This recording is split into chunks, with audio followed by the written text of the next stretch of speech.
So, that is the subject, and now, how does this work? Wrong way, try the other way.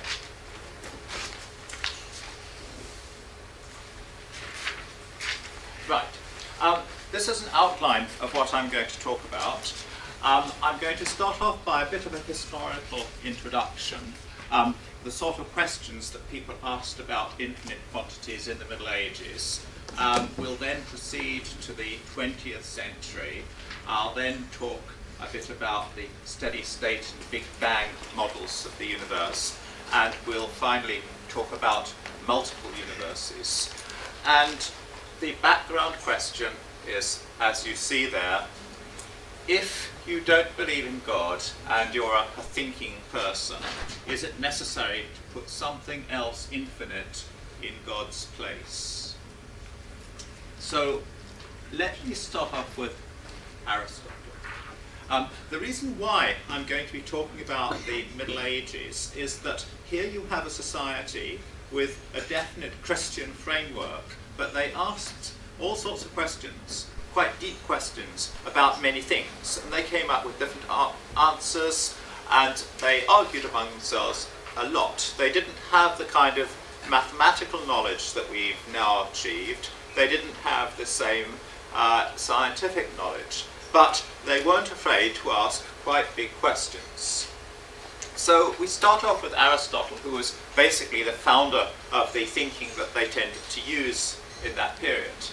And he said you need to talk about two types of infinite quantity. The one is what were referred to as potential infinities. There's no upper limit to the size something may have, but it's always finite. A line can be indefinitely long, meaning in this context you can make it just as long as you like. An integer can be as big as you like. It's still an integer though, there's just no upper limit in this concept. And that, it would be called a potential infinity. But it could be, who knows, there might be something which is actually infinite. You cannot ascribe a finite size to it, it is indeed infinitely large. Aristotle could not conceive that actually infinite quantities existed really. He denied that they could physically exist, and this remained a very big question. So what happened during the medieval period? There was, as I say, a lot of scholarly debate about philosophical issues within the European Christian framework. And there were two camps regarding whether the actual infinities could exist or not. It's not obvious, because all things that we actually observe, because our observation is finite, are finite. And that's something to bear in mind. It's probably not possible to observe directly something that you perceive to be infinitely large because of our own limitations of perception, whether or not it could actually be infinite. They also asked questions about whether multiple worlds or universes could or could not exist. So that is not a modern question particularly. They were talking about this vociferously in the Middle Ages as well. So, in the 13th century, the centre of everything, until Oxford and Cambridge developed and so on, but the big centre of learning was Paris. And on the left you can see a schematic outline from a manuscript of the universe that they believed in those days. There's the Earth at the centre, as you know, the Ptolemaic universe, and there were spheres containing the planets, and outside there was various celestial spheres, but there was a big question here. I mean, should you put God surrounding all of this? They like to think that, but, open questions. It could go on into empty space, and then you have to locate God in a more sophisticated way, and so on. So they asked the questions of this type, and it became a very vociferous and animated intellectual world in the Middle Ages. Now, there are some events and opinions should be taken note of. The church allowed a lot of discussion, but there were limits. In 1215, the fourth Church Council, that Lateran Council, said that God did create the universe from the beginning of time. So no infinitely old time scale could be postulated while remaining true to the Church's teaching. I mean, people had argued a bit about this, but there was no real evidence, so it didn't get very far. But later on, the Bishop of Paris, Bishop Templier, actually just prohibited a long list of views that these wretched scholars were advocating, which he thought were really quite bad. And this was not just narrow church doctrine. For example, some of them were saying that God could only create one universe. The bishop decided that this was too limiting on God. God could perfectly well create lots of universes, and so he said you should not advocate that God could create only one of them. There was someone called John of Bassols who said that God could create an infinite universe, provided that it's not too infinite. The danger there was that if God were to create something that was too infinite in too many ways, it would be like creating another God, and that wasn't going to be allowable. But certain types of infinity were put on the allowed list.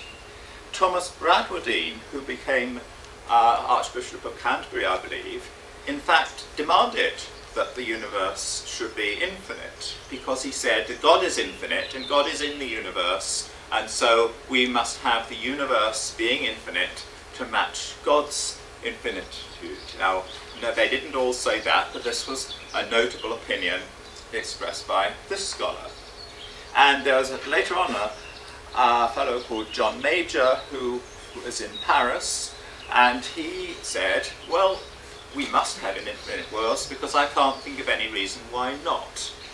But these were probably minority opinions, but this just illustrates that there was a spread of opinions in those days.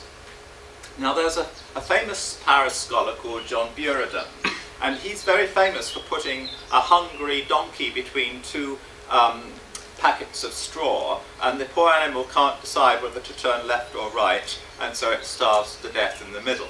But that was a rather more trivial example of his thinking. More ingeniously, he said, could this spiral line exist? And he has a spiral line on a cylinder. It goes round and round, but as it goes down and down, the spirals become more and more closely packed together. So if you will work it out, I mean, it's not clear on this because you can't draw a spiral line that's infinitely long with a finite computer. But if you conceive of this, you say that it's defined so that all these spirals at the bottom there are an infinite number of them. Could this exist? Well, we know that if you tried to do this on a real cylinder in real life, then the atomic structure of matter would mean that you couldn't go to scales that were too fine.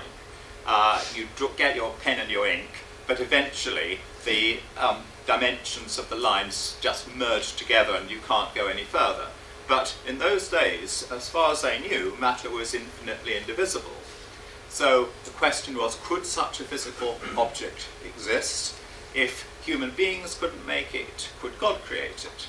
And Buridan thought that it could not exist. So he postulated this, but he thought that it was an impossibility. But there's no proof, and so they argued about these things. So let's, having sort of set the scene, go on to Newton. Now, Newton, in fact, who was a strong believer in God, claimed that the universe must be infinite because God fills it and God is infinite. So he had a somewhat, I wouldn't like to say pantheistic view of God, but there are sort of leanings, and that was the same with with Bradwardine, that you could say his views were a little bit pantheistic, but he managed to avoid this by being vague. Anyway, Newton thought that matter is evenly disposed throughout infinite space, but it clumps together here and there to form stars and the planets that we know about. And he thought that this would be stable, but later people disagreed with that. They decided that Newtonian gravity would not be able to do this particular feat, which Newton thought it would. And so there's argument. But without the data, it was just argument, and there are plenty of interesting things to look at on the Earth. So this didn't get very far. But it did become recognized that the Earth is going to be very old.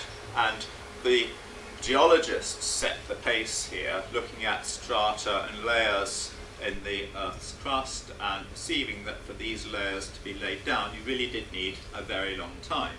But exactly how old the Earth might be, it was very difficult to work out, but certainly extremely old. And many scientists saw the universe as infinitely old. And it's towards the end of the 19th century that you get the kind of thinking that has become topical ever since. The idea, do we want to have God creating a universe at a beginning of time? And it appears that the thinking of a lot of people did become conditioned by whether they wanted to have beginning of time, which would invite the question, did God do this, or whether they didn't. So their theological beliefs, or lack of them, appear to condition a lot of the hypotheses put forward then, but in a rather vague way. However, if you actually look at our universe, we have a galaxy, and people wondered what was beyond that. It was important when they realized that the little dust clouds that you could perceive in between the stars were actually galaxies like our own. It was thought at earlier stages that there was just one galaxy, that was ours, and it was rotating, which kept it stable. Otherwise, the universe was probably sort of infinitely big, but mainly empty. But now recognizing that these nebulae are actually like our own made a big difference to the way that people thought about things. So we now have the 20th century, and there were two spectacular developments in cosmology. Einstein's general theory of relativity and Hubble's experimental discovery that the universe is expanding with time. And Hubble worked things out, and he found that you had to have something like a Big Bang. He didn't use that name. That was invented by Fred Hoyle later. But from Hubble's time, it was realized that the experimental facts did kind of indicate that the universe was not infinitely old. So, important. And the question of whether it's spatially finite or infinite was another question. You couldn't answer that by deciding that the universe simply had a beginning in time. But all these questions became more experimentally oriented now that Hubble produced his important results. And also, Einstein gave everybody a theoretical framework, general relativity, which would enable them to produce model universes that could be infinite or finite or whatever they were doing, infinitely expanding, oscillating. You now have a plausible piece of theoretical physics in order to quantify your hypothetical ideas, rather than just arguing in very vague terms. So just to illustrate a few things about curved space-time, which is very important in general relativity. The idea is that space-time has an intrinsic property called curvature, and that things move through this as straight as they possibly can go. Now that means that they follow what are called geodesic paths, which is basically it goes straight on, but if the space is curving, then the particle will curve. And that gives rise to gravitational forces as we observe them to be. So the top picture illustrates the curvature of space due to a heavy spherical object, and a particle comes along, it follows what it thinks is a straight line, but because the space is curved, the particle is deflected. And in fact, the whole universe could be finite and curve round on itself, and the bottom picture is a two-dimensional curved surface, so it looks like a sphere in 3 dimensions, and that just has curvature that curves round on itself. It's not very easy to draw convincingly the opposite situation, where space gets bigger and bigger as you go further away and ends up by being infinite, but that's another mathematical possibility. If you have space that curves round on itself, as you go further and further away, there's less and less space compared with what you might have thought there would have been. So eventually, it just sort of contracts to nothing again at the opposite pole. You can have it just getting bigger and bigger, but then you can't draw it very well. Well, this is a nice picture from NASA, and it illustrates, if you look very carefully, the curving of light by heavy objects. I need to point out the important things here. This is a very massive, in the middle, very massive collection of galaxies, but behind it there are some more galaxies that we can't directly see.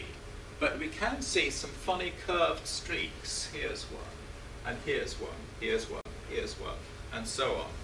So these are interpreted as light from very distant objects behind some very, very massive here, and the light curves round and curves back again, but its path isn't so very well defined, and so there are sort of smearing effects which look like these curvy lines.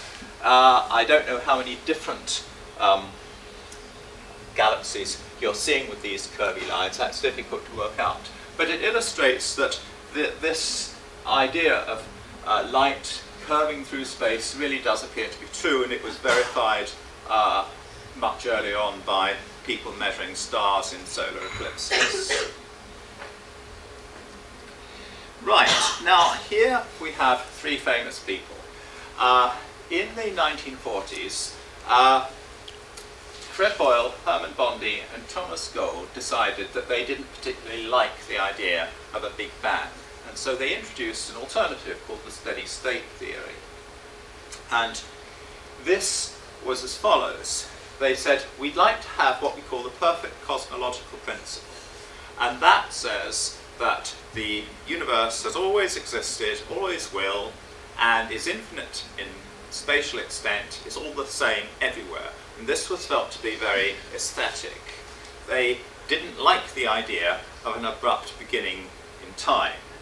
They had different emphases on this. Fred Hoyle felt that, no, it was sort of magical to have a universe suddenly appearing. He didn't go out in public and say, I want to put God out of the picture. But he started being very negative and hostile towards Christianity. And so you wonder what his motivations may well have been. It's hard to tell from the public statements. Bondi, certainly in his later life, became very hostile towards organised religion. He was president of the British Humanist Society, and he wrote articles saying that believing in things is really very bad. He was afraid of belief. Gold, I think, was a little bit more mellow. I heard him on the radio before he died, maybe about 10 years ago, saying, well, of course we didn't postulate the theory just to get rid of God. That wasn't our intention at all, it was just philosophical. So that was what he was saying in his later life. But it's interesting to speculate to what extent the philosophy was really deliberately anti-religious. Rather hard to tell, because I didn't know any of these people personally. So anyway, this summarizes what I've just said. It was very controversial because you could try to distinguish between the steady state and the Big Bang theories experimentally. And there was Hoyle versus Ryle. Ryle, the radio astronomer. Eventually, the observations won out the day for the Big Bang theory. At first, the Hubble constant was wrong, which was picked up by the steady state period. But in the end, especially when the cosmological background, microwave background was found, it was realized that the steady state theory as proposed didn't have any experimental evidence to back it up really, whereas the Big Bang theory did. And so they went their various ways. But interestingly, it was said that in a 1959 poll, 2/3 of US astronomers apparently did not accept the Big Bang. That doesn't mean they accepted the steady state. Apparently a third of them accepted the steady state, and probably the other third didn't know. So we might well ask, is our universe finite or infinite? Now I'm talking about spatially now. Our universe, as we perceive it, does have a beginning in time. Whether there's anything before that is another question, of course. Well, from the point of view of physics, the mathematics works out either way. So you don't need to say that the physics of a finite universe is sort of better or worse than that of an infinite universe, unless you feel, as some people do, that infinities are sort of inelegant anyway. So if you don't particularly like infinities, then infinities are bad, but it's a matter of aesthetic judgment or something.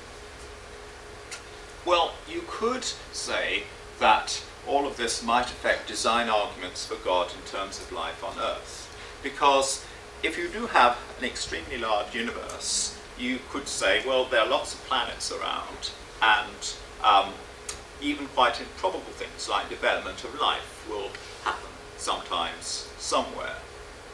I'm not going to talk about intelligent design of biological organisms. That's a completely different topic, and I think the Faraday Institute is going to have further weekends talking about that kind of thing.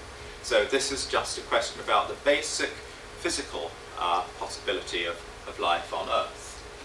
And we certainly don't know whether life on Earth is probable or improbable. We don't know how life started. It was assumed sort of a few decades ago that, well, you just have flashes of lightning and some chemical soup and it will happen. But people have tried to replicate this with very little success, and at present I think everybody agrees that we have no idea how originally life formed. We don't know how probable or improbable it is. We don't know whether to expect it in millions of planets or very few. Opinions just differ, so that's an open question experimentally. So I just make these points. It could very well be that simple life would be common, but advanced life very rare. It could be that the stability that you need on a planet for advanced life to just grow over the millennia is very uncommon. You do need to have, well, for example, a double star is probably a bad star for a planet to be around, because the planet will move around in a complex path, and sometimes it will get hot, and sometimes it will get cold. The star must be stable. There are various things, and this is an interesting book which summarizes their point of view, that the conditions simply for life once developed to stay around could be rare, but it's very lacking in quantitative detail. Well, Hoyle and his colleague Wickraman Singh went on to say that they thought that this primeval soup theory of the origins of life was just mysterious and people should not believe in it without any real reasons. Things have not really developed since then, because we don't know how this has happened, but perhaps we're now beginning to admit that. Now, is the universe finite or infinite? And here are the latest experimental results that I could find. They are on various web pages. There are several aspects to this slightly complicated diagram which I need to quickly indicate. There are two important density quantities. One is called omega m, and that's the density of matter in the universe over space. And the other is a so-called dark energy density quantity, and that's on the y-axis. You don't need to worry very much about this, except that if there's too much energy of either kind, then the universe is closed. That means it's finite, and it will expand, and then it will... no, that just means that it's finite. But there's another set of questions as to whether it will expand or whether it will recollapse. So there are two lines drawn on here. One says, is the universe closed, that is to say finite, or is it open, that is to say infinite? And the other says, will it expand forever, or will it eventually recollapse? And there are three sets of measurements. One comes from the cosmic microwave background, one comes from measuring movements of stars in clusters, and one comes from looking at the properties of supernovae. Well, I won't go into any of this.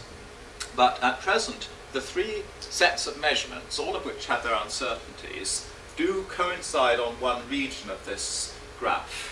And that region indicates that the universe is rather close to being flat. That is to say, it's not curved when you go far enough out, it's Euclidean space. On the other hand, if you just look, there's a slight suggestion that it's on the sort of closed side of being flat. But this is, as it were, this year's set of measurements. It could change when they make more accurate measurements.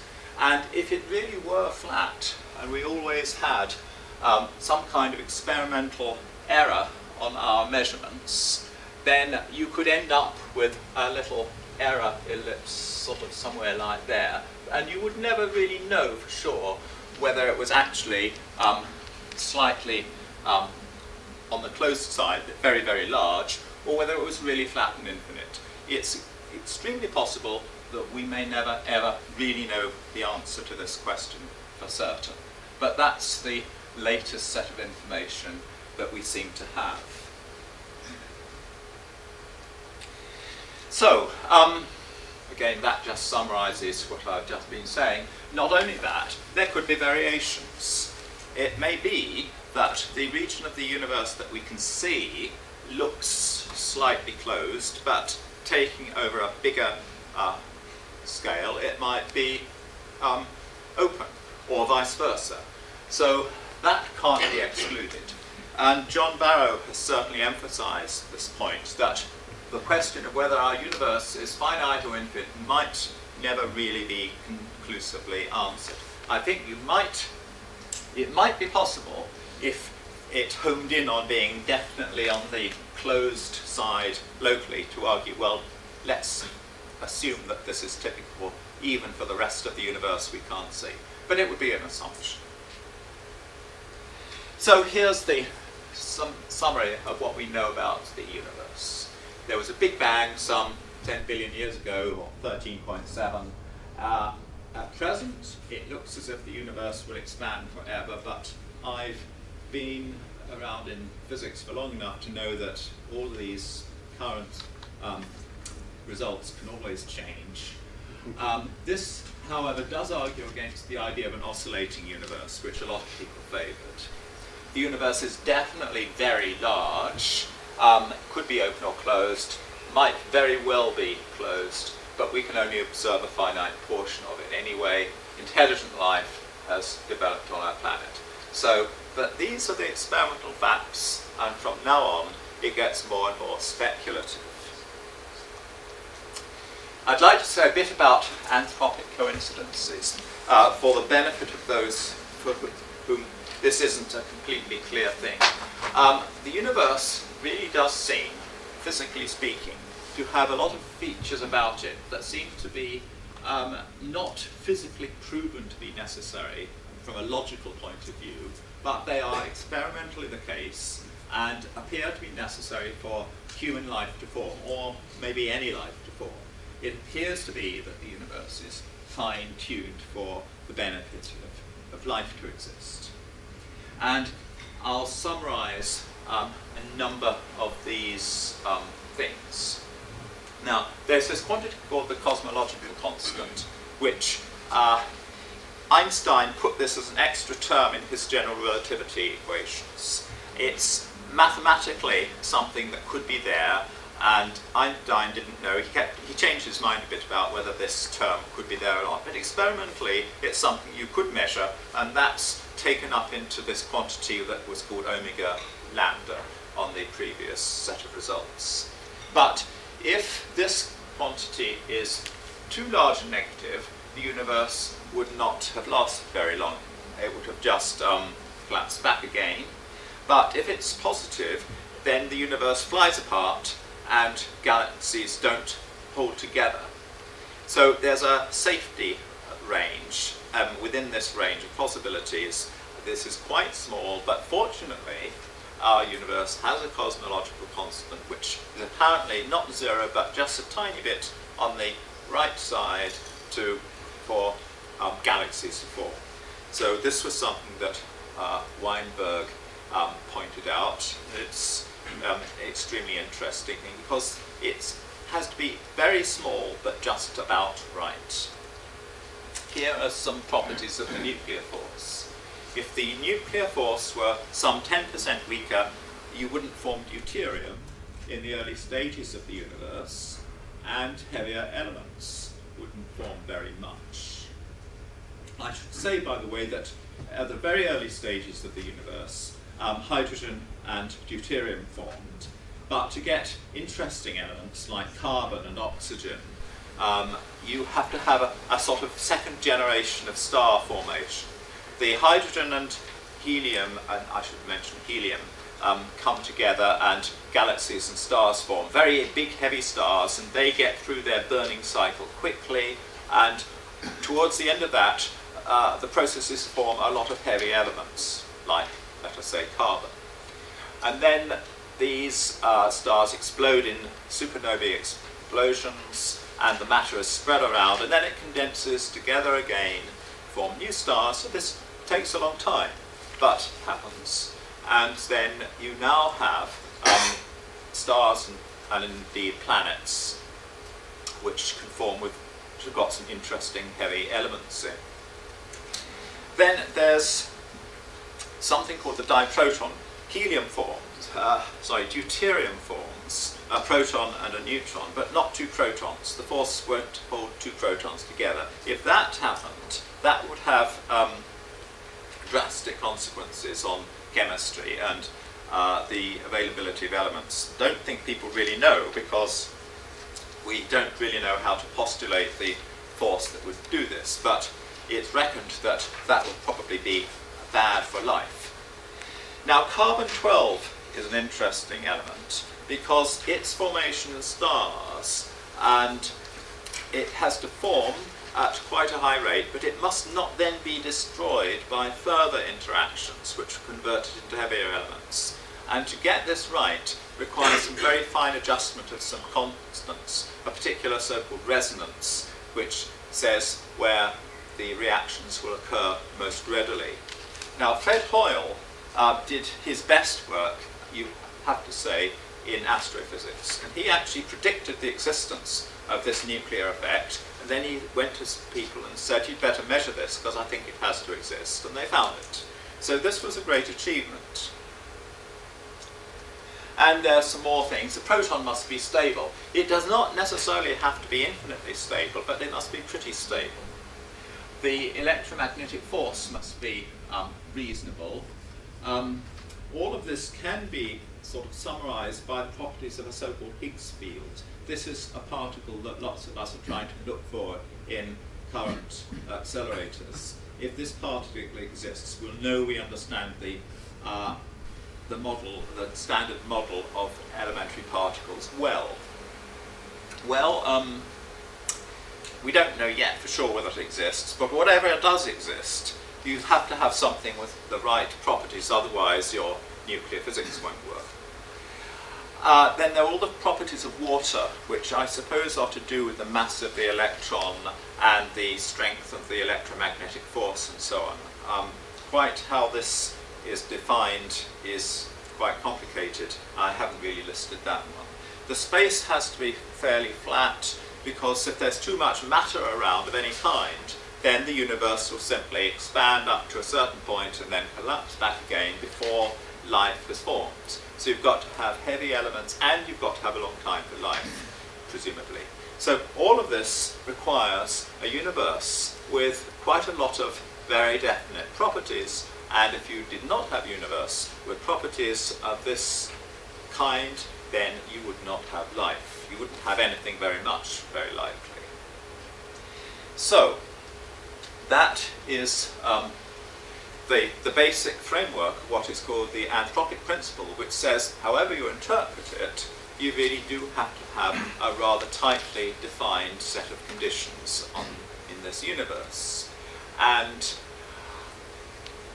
you can argue that God did design this universe in this sort of way for the purposes of life. That's the theological argument. You could say, well, if I don't like that, I'll have to have something else that will do the same job, but differently. But if you only have one universe, then you have to have a remarkable set of physical theories that will do this, and even then it's remarkable that life will form. Now, what we're going to go on to is then to talk about the question of multiverses and a question of whether the universe is infinite or not with regard to life. So this is probably, I should say, a better kind of argument for design in the universe than the question of irreducible complexity in biological organisms, but I'm not going to talk about that. The problem with organisms is that someone can say, well, I'll look at this cell and it looks as if it couldn't possibly have evolved, it must have been specially designed. But then 10 years later someone can come along and say, well, it could have evolved after all. And so there certainly is a scientific claim here, but it's one that the biologists seem to be meeting in various ways. So this is a little bit uncertain as to whether the biological organisms really will in the end turn out to be irreducibly complex, but I don't want to say any more about that. Right, well, what are the consequences? We could just accept that the universe looks like being designed for life, and we could just accept the theological consequences, and that is what a lot of people do. There's a perfectly fair argument consistent with all the facts that we actually know. Well, unbelievers say this is wishful thinking, you're just saying that you'd like the universe to be like this, but in fact it is. The evidence is there, and there's also what I think one would have to call fearful thinking from unbelievers who really don't want there to be God around. They don't like that idea. And I don't think this is just an invention. I've extracted these statements from Leonard Susskind's book, The Cosmic Landscape. He says, the anthropic principle makes many physicists very uncomfortable. He says this is a need for a supernatural agent, a threatening, anti-scientific idea. So you can find these words in his book. So he's quite open about the fact that he really doesn't like the idea of God at all, and is trying to put forward his ideas as an alternative, a substitute for God. Hence the title of this talk, that there are certain people who do seem to be making, if not infinities of physical things, sort of quasi-infinite physical structures, a substitute for God. Well, my belief is that science has to stand up on its own feet. I don't think that you should be putting either religion or anti-religion into the construction of scientific theories. I think you just have to postulate them and look at the facts, and then you can interpret them as you see fit. Well, there are, of course, profound questions about what you want science to do. Science, for a long time, was basically just descriptive. We see these things, we want something that will account for them in a way that is rational. And so Kepler produced his laws of planetary motion as a description. Now that wasn't a scientific theory, he just said, that's the way these planets seem to move. But then Newton came along and said, I'm going to postulate a law of gravity with certain features, and that will explain why the planets move as they do. So you have a very concrete thing, a theory which has explanatory power and which will also have predictive power, because you can then make further observations on other things like comets, for example, and anything else you discover in the universe, and you can see if the motion of these things is in accordance with Newton's predictions. So they didn't just pick out in a contrived way a formula that happened to work, but that it's a formula that seems to be able to determine all sorts of things, not just the originally known facts. So that's the sort of way that science has been operating, that you have facts, you get a theory, and you make predictions for more facts. And the explanatory power of the theory for what you have is very good and necessary, but you must have testability too, otherwise it might just be an intellectual fancy. And you don't need to do that without bringing in God at this point. Now, you could say that if you have an infinitely old or large universe, you can manufacture a probability for human life evolving in it. By definition, you just make the possibilities infinitely large, and of course you will have a probability for life to evolve. Now, is this a good scientific explanation? It's a very good question, and we'll talk about that a bit more in a little while. Certainly, though, our universe is not infinitely old. We don't know whether it's infinitely large. So we don't know the probabilities for life to form. So there's a lot of uncertainty here. So the explanatory power of an infinitely large universe at this point is a little bit woolly. I mean, it will do the trick, whatever the situation is, but we haven't really defined anything very well. Well, if you don't like the idea of having one universe with a certain set of laws of nature which happen to be right, and you've still got that fact to bear in mind, even if you can get the probabilities for life to develop to be okay, you've still got the fact that the laws of nature are right, then what can you do to try and get rid of God? I mean, I'm not saying you succeed, but if you want to go in that direction, what can you try to do?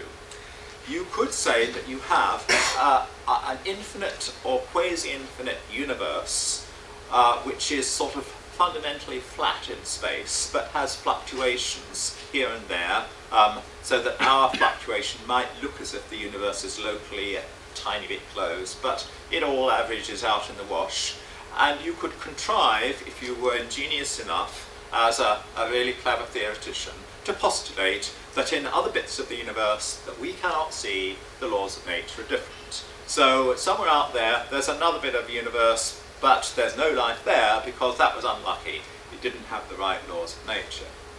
Well, we can't observe any of this, so it's just hypothetical, but is it a good scientific explanation? There's a question. Or, if you don't like to have just one universe, that is to say one Big Bang, you could say I'll have lots of Big Bangs. Lots of these things just flickering into existence with a Big Bang here and there and everywhere in a global structure, which Don has alluded to. These would be the so-called multiverse ideas. And you could postulate, if you're ingenious enough, that they could all have different sets of laws of nature, or at least constants of nature. Because one thing to bear in mind is that you still have to have some kind of overall structure. So this is many domains, the first set of these ideas. What I've given here is not, of course, a picture of many domains of a universe. This is another NASA picture, and it's actually a slice of a mineral. It's a slice through a meteorite. But it just illustrates in a material, different bits of material can have different crystalline properties. Well, you have a universe with different properties here and there. It fits together somehow. And there are boundaries, and these demarcate the domains. Again, you need to have a theoretical ingenuity, but there are some very clever people around, and they can fix up these theories to do this sort of thing. But as I say, you still have to have an overall structure. You still have to have quantum mechanics. You might still have to have general relativity. I guess you might still have to have a Newton's law, constant of gravitation. Whatever it is, you can't just have everything going mad, otherwise you have no theory at all. So something has to give this some structure. Now, multiverses, the idea is there are many big bangs. There's a sort of overall structure, and lots of quantum fields probably made up of superstrings if you're a superstring theorist. Superstrings, as has been said, are a very popular theory of quantum objects that might give rise to everything. One reason why they're very popular is that for a long time this has been the very best way of getting a job in a North American university. I'm not being facetious, unfortunately. If you read Lee Smolin's book called The Trouble with Physics, you find this documented, that there's been a big fashion effect here, and so there are a lot of superstring theorists around. And these objects, I mean, I'm not convinced. I think these are very coherent theoretical objects, but they do have some mathematical properties, and people have worked out a lot of extremely formidably clever mathematics to get these things to work. But the trouble is, they don't just say there's just one way for physics to work. There are huge numbers of solutions, and in the past people would have said, well, this theory is not sufficiently constrained. There could be lots of superstrings, but we need some more ideas to hone the theory down. But people like Susskind and Linde have said, well, let's have them all exist. We'll have them all exist in each in their own universe, and now we'll be able to say that we've got lots and lots of possibilities for life to form, and so we don't need to bring God into the picture, at least not unless you want a sort of very sort of distant sort of deity who doesn't control things in great detail. But nevertheless, you still have to have a background universe, and you have to postulate a few things about this. Is it infinite? Is it finite? Is it infinitely old? This is just speculation, because we really have no idea.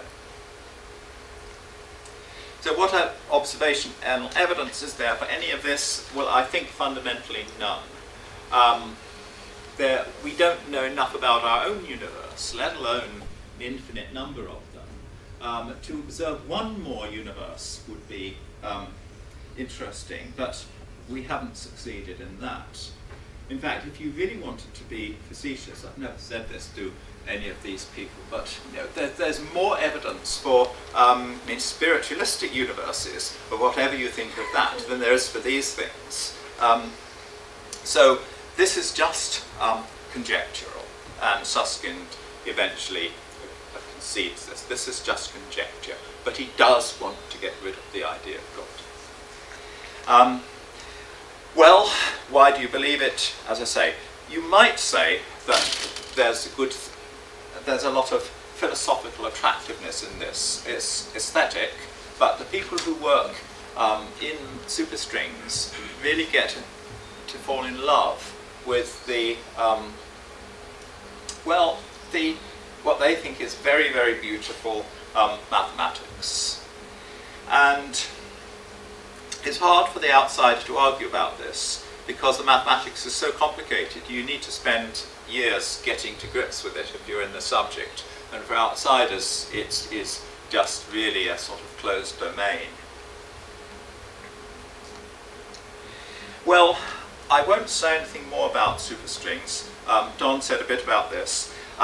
There are supposed to be 10 to the 500, or according to some people's versions, an infinite number of these possible quantum vacuums. A quantum vacuum is a set of states which could then become excited and give rise to particles that we see. It's not a vacuum. It's rather more like the 19th century ether. It has huge numbers of possibilities sort of embedded in it, but put some energy in and you can excite the existence of particles. And there can be various geometrical configurations. It's rather like proteins that can be curled up in different ways. These superstring objects can exist in many dimensions, and they can be curled up in all sorts of different ways. You have to have many dimensions or the mathematics won't work. So just as only certain proteins will give you rise to life that functions if you curl your protein up right, these things, it's just an analogy, they're not similar otherwise to proteins, but it gives you an idea of the topological dimension to this. Well, as I say, it was hoped that mathematics of superstrings and their more elaborate things in more dimensions, membranes and so on, would constrain the physical consequences uniquely. This was originally the idea for S-matrix theory in the 1960s and 70s. That did not do it, and this has not done it either. But instead, you can have a theory, well, a theory of anything. It's a fair statement. So there's no predictive power, really. You can't say that anything particularly will look like what it does, because you could find a universe somewhere in which it was different. And in fact, this entire theory doesn't seem to have any foreseeable consequences for accelerator physics, which is a pity, because it would be nice to get hold of some hard and fast experimental facts. So there's essentially no good experimental evidence for superstrings. And it's to do with the very, very small scale structure or properties of things that we call particles. And that's really all you need, because otherwise it just gets into mathematics. There's the anthropic argument, which is not really a physics argument, more a philosophical argument, I would say. And as I say, the mathematics is said to be very elegant, but there are those who say that it's appalling. But if you manage to get through and become a practitioner, I suppose there's an anthropic principle there which says that only those who find the mathematics elegant will end up practicing superstring theory. Now, there are still theorists who say that they don't think this is the right approach, because you might as well give up on finding a better theory. If you're going to say that everything we see is just a random selection of something from some universe somewhere, you can excuse yourself for looking for some more tightly bound set of constraints on what we actually see in our own universe. And people have always in the past tried to find better physical laws, more powerful physical laws, more general physical laws, but things that will bring more things together in a tidy way within the context of what we actually observe. So this is a sort of opposite approach, to say don't bother so much with that, just pick out the universe that you like. Well, here's some comments just to illustrate what was being said in last year's international conference. I mean, this guy is a good theorist, and he's just saying what many people are saying. He agrees that our world is not that natural. I just pulled this out of this transparencies. He says there are quite a lot of fine-tunings which he agrees are friendly, and Susskind agrees with that as well. However, he says, if we go along this way, and he thinks we might have to, we will never know which parameters are environmental, that is to say, things which are just existing for no particular reason except that this universe has them, and those which derive from something more basic. And that would be very difficult for theoretical physics. Disappointing, he says, but maybe true. So that's his take on the situation in his summary talk from last year's conference. So let me try and make a few more comments. Well, again, what do we say about the background universe? It's assumed to be infinite, but we haven't a clue. On the other hand, once you start making it finite in time, then the theological positions will re-emerge, and the people who don't like that will have to do something about that. So they probably just postulate that it's infinite in time just to get rid of the first scores argument. I suspect, but I've never seen this discussed, that there may well be a thermodynamic problem with an infinitely old background universe. In other words, if it really is infinitely old, I don't know why you would have still a random selection of miscellaneous superstring configurations. They should all have decayed into the ground state. So I'm not sure whether in the end you might not emerge, if this were the situation, you might emerge with not with a sort of random selection of universes to pick your way out of, but simply nearly all of them in the ground state, a few thermal excitations. But that's just my bit of speculation. And there's also a question about whether randomness really gives you explanatory power. And this I need to say something about. I mean, the statement is, you've got all these multiverses, and each of these is a random selection of superstring parameters, and that gives you rise to, it blows up into a universe with a particular set of properties. But, you know, all this randomness, is this a good way to offer rational explanation?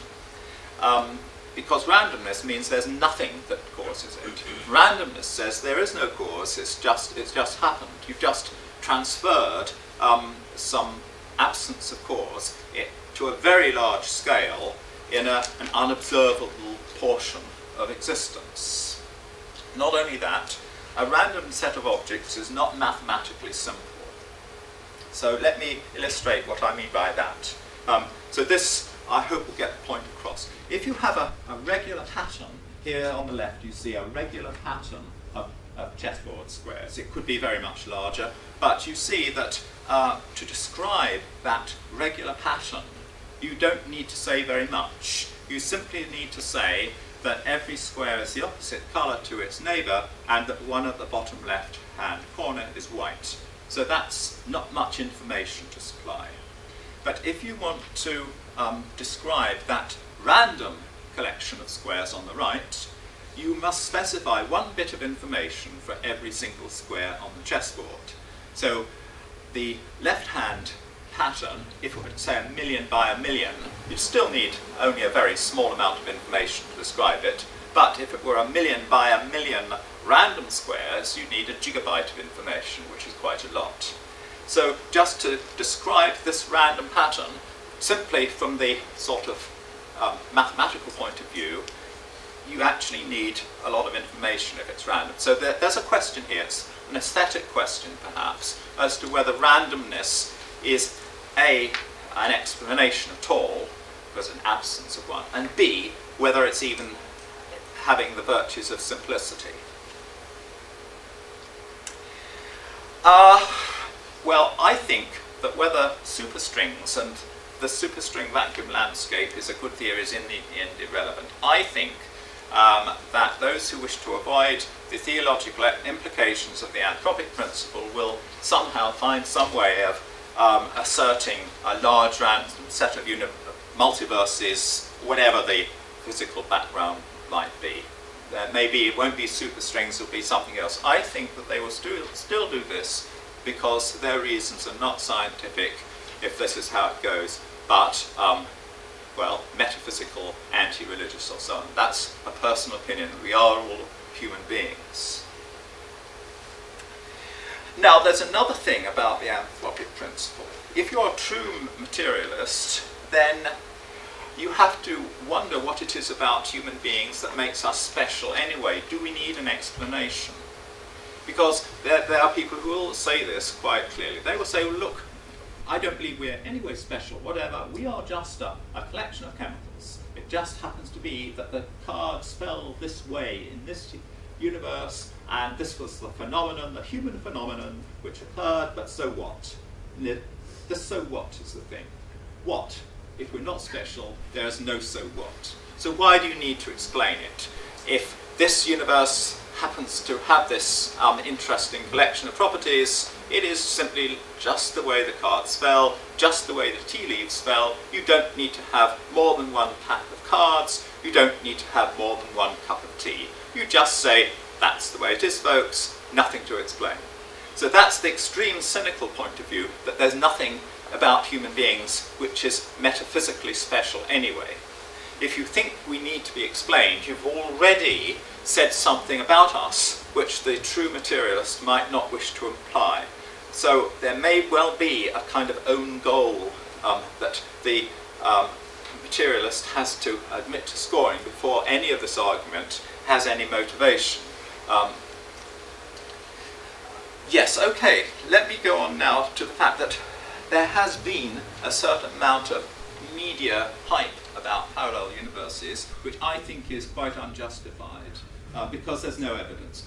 Here's a cover from the Scientific American. They claim that all these things really exist. Now, how a hard-nosed science journal can be so definite as this, I find remarkable. It's just that the author of this article, Max Tegmark, is apparently remarkably persuasive, and he probably was very, very enthusiastic about the thing, and so they put this on the cover to sell their journal. I don't know.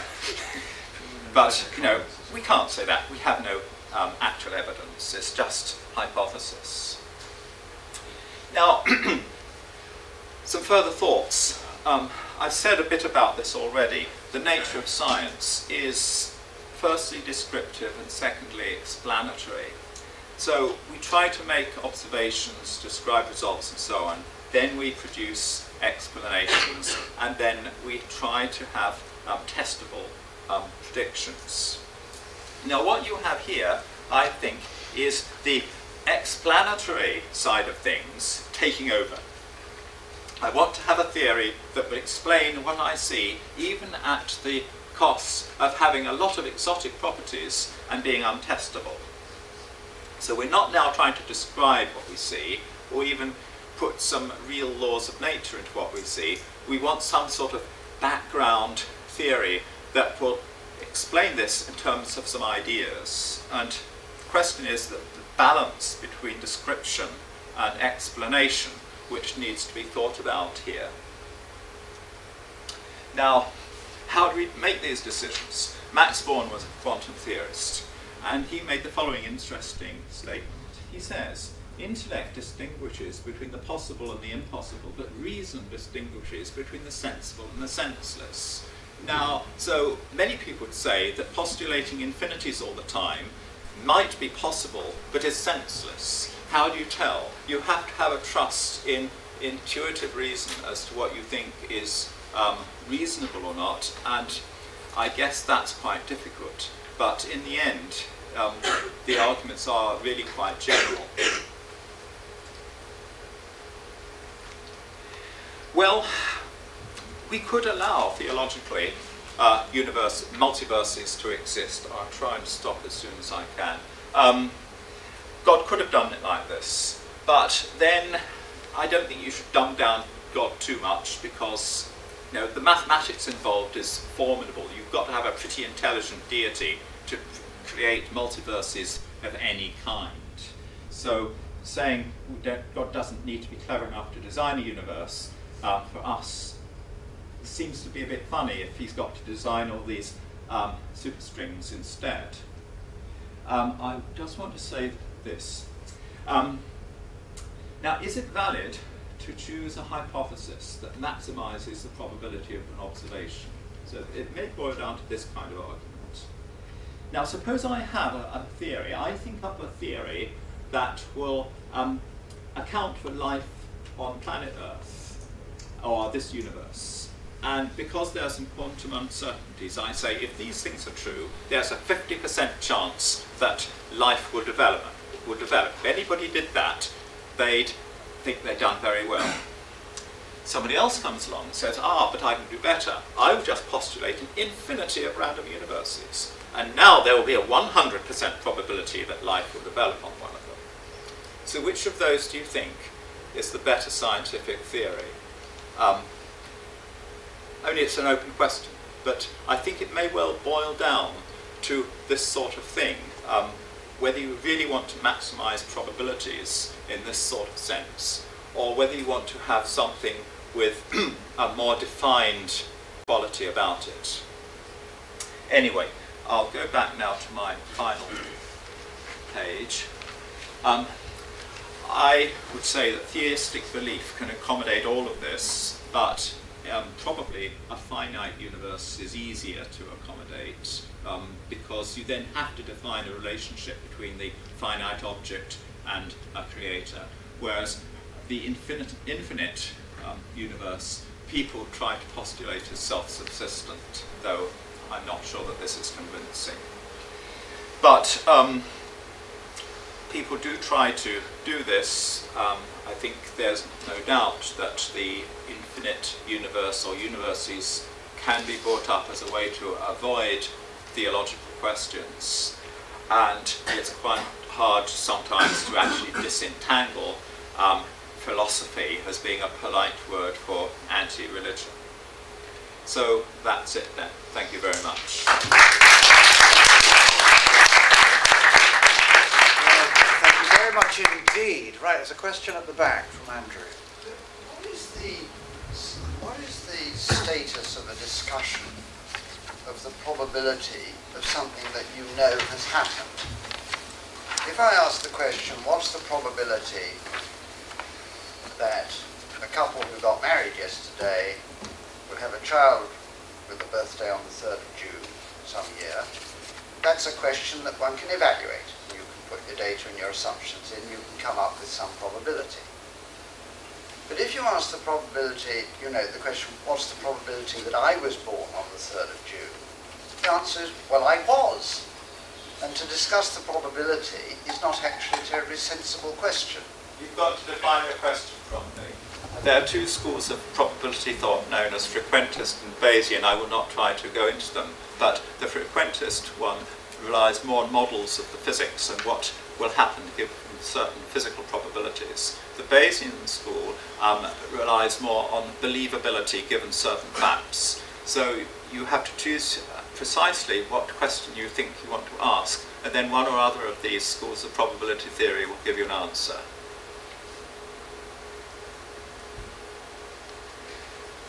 Okay on that, or we'll perhaps move on. Yes, Gerard.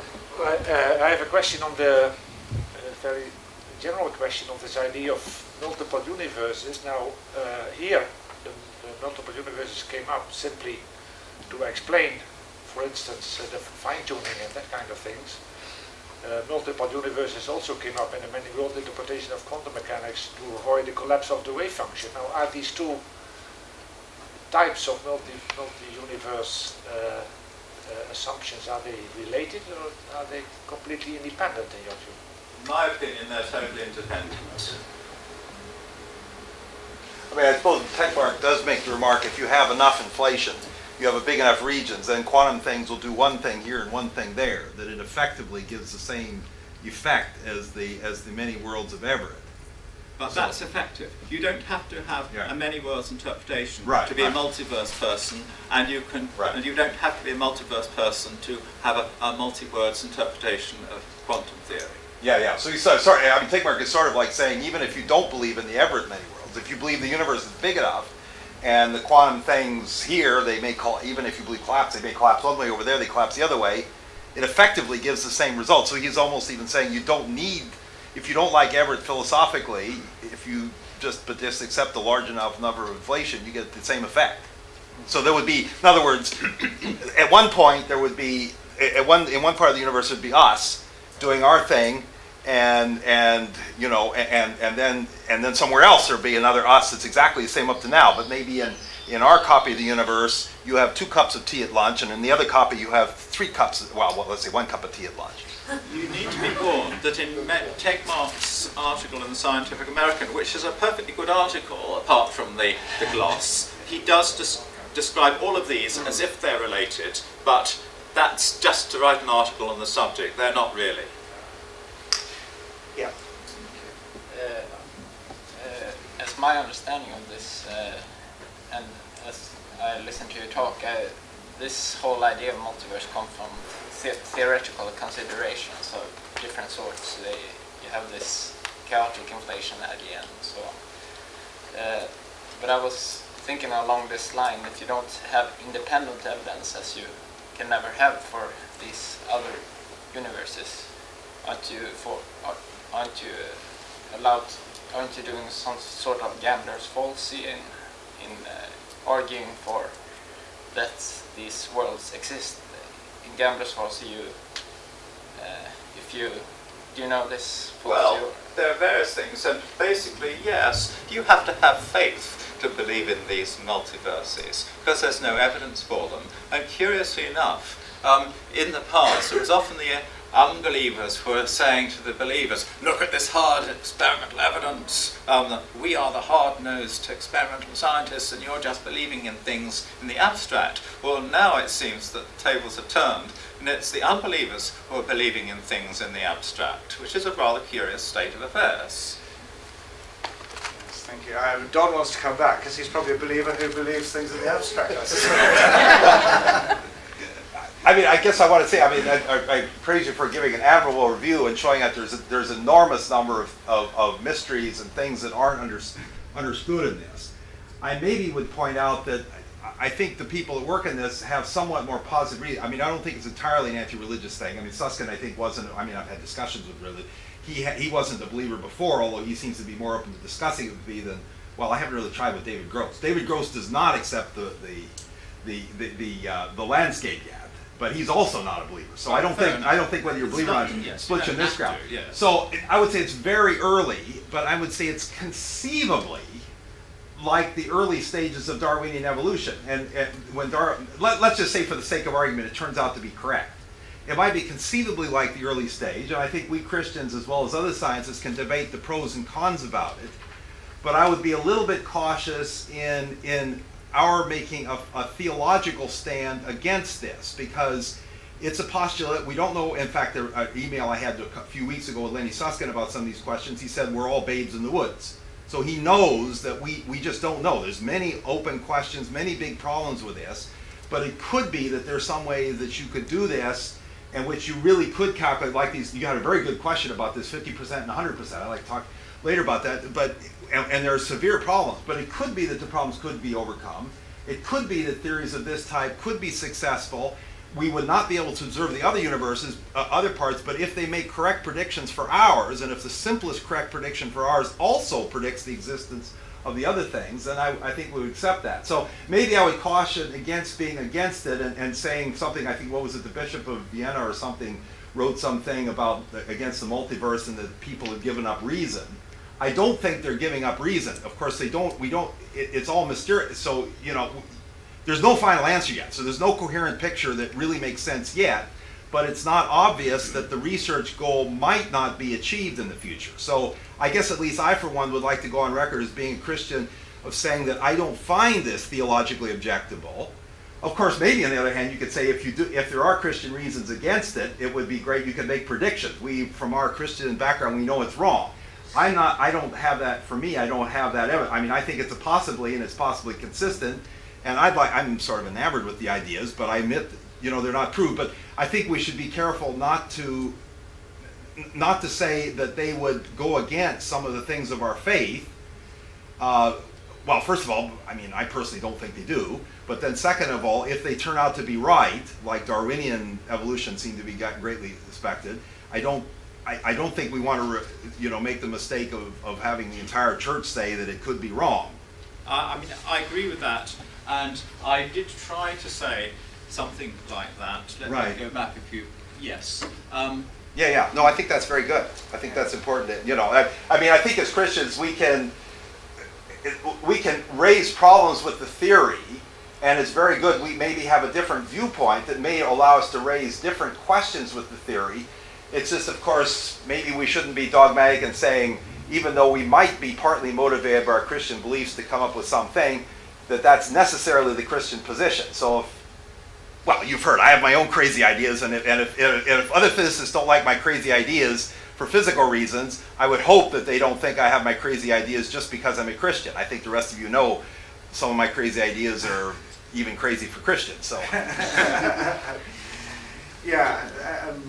One could say more about that, no doubt. But yes, go on. I was just going to actually add to that, because one of the things that's always narked is a bit of a strong word, but something like that, is that, like in the old days, before they had science, so they knew these things couldn't be done, they did have nice big voices from God, and, it was all very clear and so forth, and I've often thought it's a shame these days that we don't have kind of clear communication, and I've also thought, well, of course we can't, because if we knew God was definitely there, then we would behave differently, and etc., free will would be gone.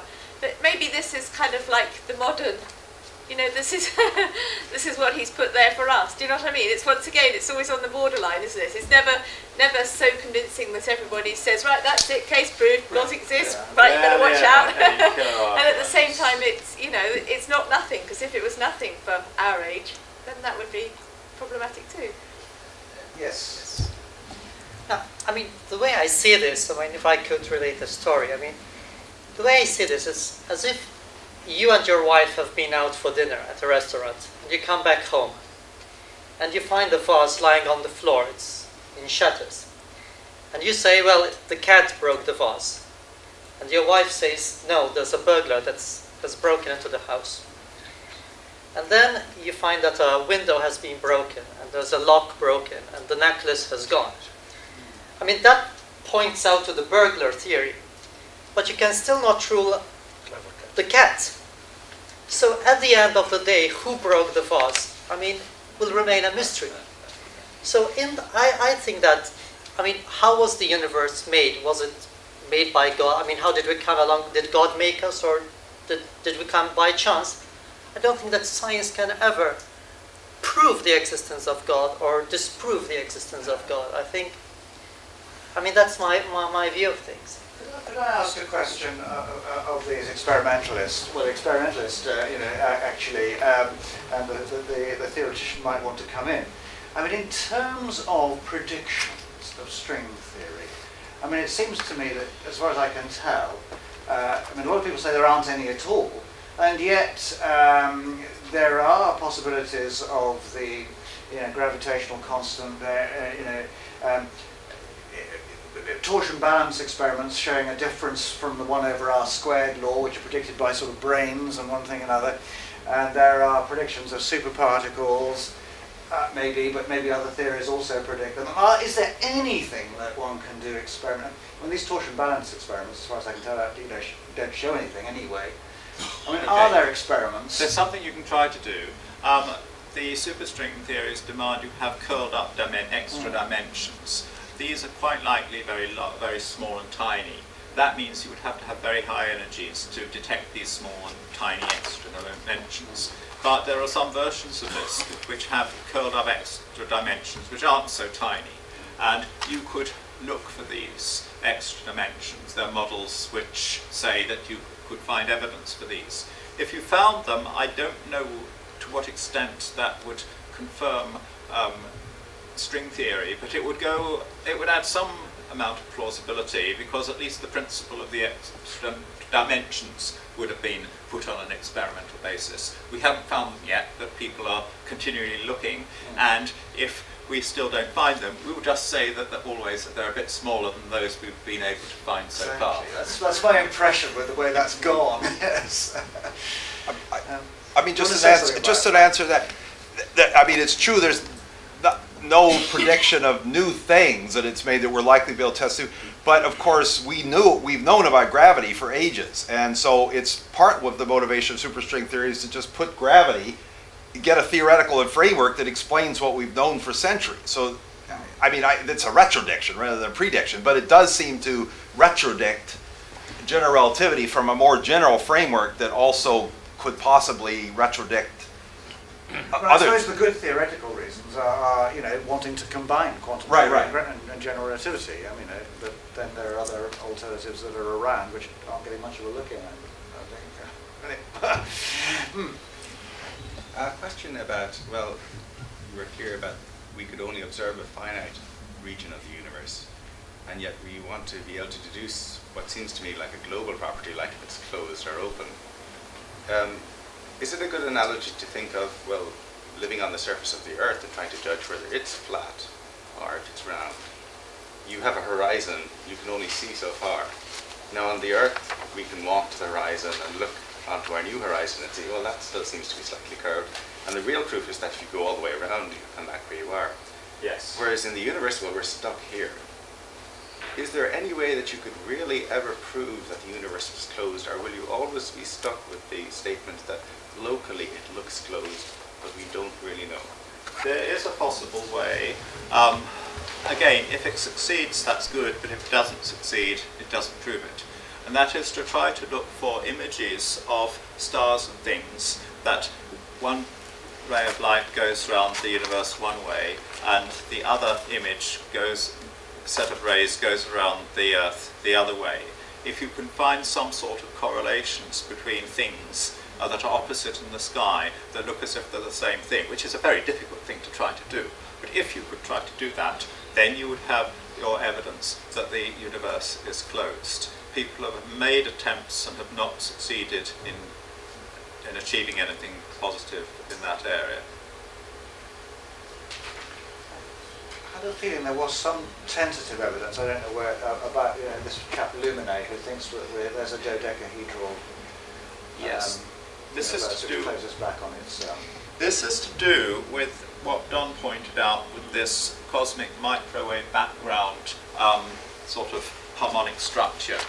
And Luminae said that you can have some rather curious topologies of the universe that will accommodate that observation more easily than some other observations. I believe that something has come up which makes his interpretation less likely now, but I can't remember what it was. Thank you. Yep. I had a question to Don Page here, if it's all right. You said before here that people in the scientific community will accept this new view that if we can make predictions in our universe and you find out that the multiverse is the simplest explanation for those predictions, then the scientific community would see that as evidence for there actually being a multiverse or some sort, if it's a simpler explanation than just this universe and those predictions. That's the argument, right? Yeah, that's why I think if it was sufficiently strong, I mean, if they were really convinced that you couldn't do it simply with a single universe, if the only way to make it simple would have the multiverse, I think maybe at that level then they would be convinced. Can you make those constraints, or is it? I'm sorry? How hard is it to do those constraints to the? Well, I guess we're not very close yet, but I mean, maybe an analogy would be back before we sped spacecraft up, then we didn't see the backside of the moon, but we, postulated that it was sort of round and that it probably had sort of craters like the front. I mean, of course we didn't know in detail what was the backside of the moon, but even though we couldn't see it, I mean, probably, I think people would have predicted that the back isn't made of green cheese, for example. And so that was something where we had a theory that, at least excluding the back of it being made of green cheese, even though we didn't have the observations. And so, of course, now it's a question: could you make conclusions about parts that, in principle, you can never see from the parts you can? It seems like you're going into a new kind of science, in some sense. Yeah. Well, but is that different? Is that different from saying we believe in quarks, even though we believe that we'll never see an individual free quark? I mean, it's somewhat similar. Do you want to say something about that, Peter? Well, quarks are rather like north and south poles of magnets. They're a useful way of thinking of things. You can't isolate a north or south pole of a magnet, but you know what you're talking about. And I think it's the same with quarks. Yeah, I'm wondering, so just I wonder if this might be a different analogy. So, very early on, we in the weekend, I was going to say the week, physical week, the weekend, we had this story, the nice story about the prediction of antimatter by Dirac, right, which is walking on Gale. And so at that time, that was very surprising, and he made a prediction, but you get that by, it's one of the really nice things when you first study quantum mechanics, or you realize that the only way you can put together special relativity and some basic quantum mechanics for electrons is that the only way you can put an algebra together gives you these extra components. And at the time, that's a fantastic prediction. But now we're used to that, and we've learned that that mathematical structure often does give us things in the world that we really see. And so the argument might be that if one day, some brain theory or M theory or whatever is the next step up, in a very beautiful way, somehow explains gravity, explains things about gravity and about particles that we don't understand. And if that same theory also very naturally has many universes in it, right? And that's just, now I raise the question very far, but it's very likely that we would say that it's very reasonable that these universes are there, even though we may never be able to do the experiments. That's partially, it's a faith statement, but it's not a crazy faith statement, because we've seen this already with positrons, right? And many more steps in field theory. And I think I would agree with Don, with what I said, is that we may never, just because we can't ever observe these things, it's not completely new science. It is predict something we can observe, mustn't it? No, but what I'm saying is, you're free to disagree with it if there are alternatives.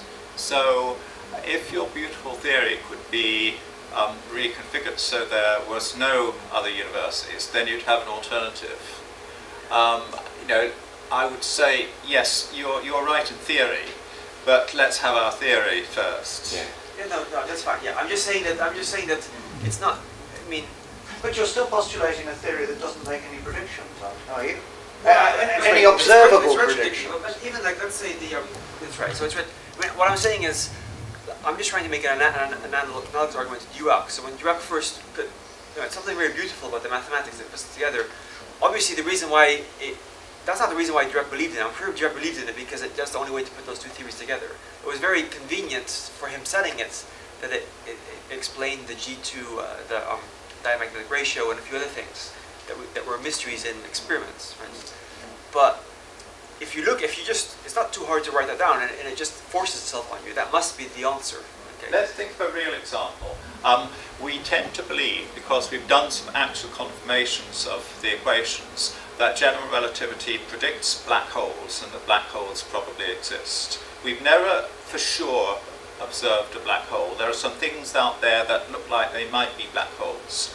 We haven't tested the theory in the kind of detail that you'd really like to do, but we think it's reasonable to believe in black holes because it's a very well constrained theory, and because we have some confirmations of it. Nevertheless, there are some alternatives to general relativity. Many have been ruled out, but someone might produce another one. So it'll always be a bit woolly, but that's probably a concrete example of what you're trying to say. That's your example. I suppose in that case, you could suppose you say what is it, 20 parameters of the standard particle physics. Suppose that 10 combinations are completely different across the landscape, but in the part of the landscape, if you knew 10 of the parameters that you had to determine experimentally, then the theory would allow you to deduce the other 10. That would be pretty impressive. Now, of course, there's the further question whether, does that theory uniquely predict multiverses or not? But I mean, even if you couldn't predict all 20 parameters, if you could predict 10 of them, having known the other 10, then I would be very convinced. We're not there yet. A big step forward. Right. But people would probably like to look for a theory that would do that quite independently of multiverses. Right. I'm just saying, and it might turn out that maybe it will become. That was the original program of string theory, was it not? Yeah. So I'm just saying, suppose the original might have been predict all 20, and of course people like David Gross are sort of appalled that now some people like Susskind are giving up on that and saying maybe you can't predict it. Yes. But I'm just saying, suppose there were a halfway house. I mean, we don't know. But if there were a halfway house that it can't predict all 20, but if you measure 10, it would enable you to predict the other 10. Of course, we're nowhere near there, but suppose you got it and that were the case, I would still regard that as a great success of string theory. Well, we are approaching lunchtime. Maybe one last question. Gerard. Well, I would like to continue a little bit on the statement of Don that we should not, for theological reasons, rule out the multiverse hypothesis. In fact, I would rather make that statement even stronger, that for theological reasons we should not exclude any scientific hypothesis, because historically that has turned out not to be very fruitful, and we should be open to any hypothesis that can be tested by the standard ways in science. We cannot rule out anything so far, because the past has learned us that just to remain open for any hypothesis that can be tested as the only way to proceed. So we should not allow theology to put any constraints on what we can As I said hypothesize. before, science must stand on its own feet. We must do the science correctly, and then we must interpret it. Good. Well, thank you. That's been an excellent morning, I think, and thank you very much, Peter.